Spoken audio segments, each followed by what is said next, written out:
it's going to be too late. She's made a tremendous impact. The impact that she has had on rejuvenating almost the Republican Party, it's been unbelievable.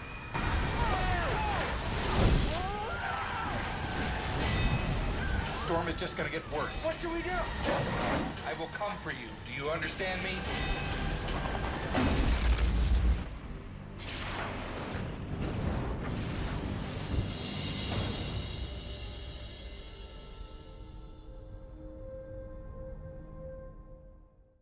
Ask him you should be in the Western Cape, somewhere between Cape Town and the Southern Cape, because it's going to be cooking.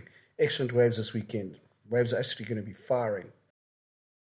Plenty of swell. I mean, if you look at the Cape Town forecast, Saturday 6 foot, Sunday 6 foot, Monday for 5 foot, and what's good news for the False Bay area and of course the Eastern Cape is that lots of south in the swell means plenty of waves and lekker westerly winds, light northwesterlies in Cape Town to start the day, Saturday and Sunday.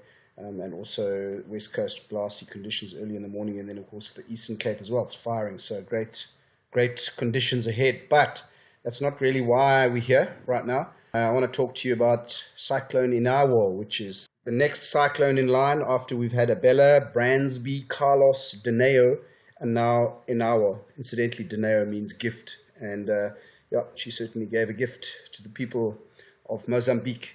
But looking at the swell that's coming from here, the storm has already kind of done its thing, and we're getting the swell this weekend.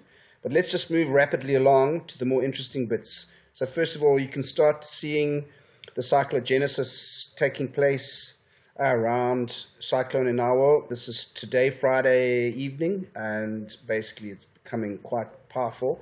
Some discrepancies, though, in the forecasts, because, for instance, Windy TV has this slight problem, is that the GFS, which is a global forecasting system, is calling for different conditions to the ECMWF, which is European-based. So now if you look at their difference, like today or tomorrow, Saturday at 2 o'clock in the afternoon, they look very much the same.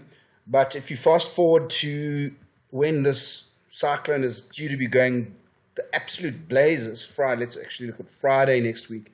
So basically the GFS is showing like an immense, almost superstorm. I mean, there's 110 knot winds blowing in that thing, and there's going to be carnage along the East Coast. And then, of course, then you get the Europeans, bit of a damn squib for them, really. They're not getting very excited about it at all. The global forecasting system, the ECMWF system. So in the interest of just being stoked and very excited about life, let's just stick with the GFS model. Let's just backtrack as well a little bit. So let's go, say, to Monday. Okay, now let's just zoom in a tad. Okay. And we have a look at that, and it's really, really serious conditions there. I mean, if you move this around, you're going to get to sort of 95 knots or so. I mean, it's really serious. So we move a little bit further on to next Tuesday, and it's basically, it's going to become a proper cyclone over the next 24 hours. But by Tuesday, it's going like serious. So Wednesday, it tracks down the coast of Madagascar and basically deepens. In fact, the central pressure is around about 948 to 938 millibars. Come Thursday, it's starting to peak out from under Madagascar. Come Friday, and it's moved right out into the ocean. And it's kind of like interfacing with this other low pressure system here, and gosh, only knows what's going to happen if those two things join up. It's already looking like a little bit of a superstorm. If we look at the conditions within that storm, I mean, oh my hat.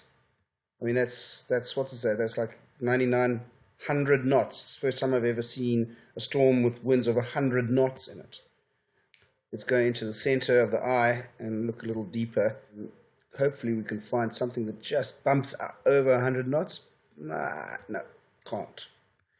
Anyway, suffice to say that a giant swell, if this prediction is to be believed, is going to be heading for South Africa, and it's going to be spraying the coast all the way along down right into the Cape.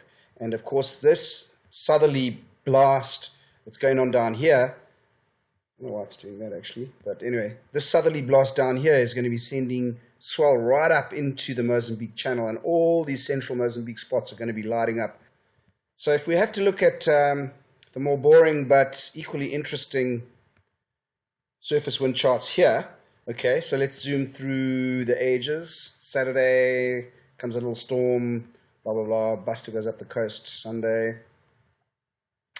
And zoom into Tuesday, come Wednesday. Now we're watching that thing moving south. Look at those concentric circles.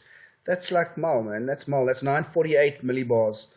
Okay, there it comes again. Now there's that other storm, and it's in fact got a good wave direction to that wind fetch over there. That's like staunch southeast winds, meaning swell arriving in Durban next weekend, probably Saturday.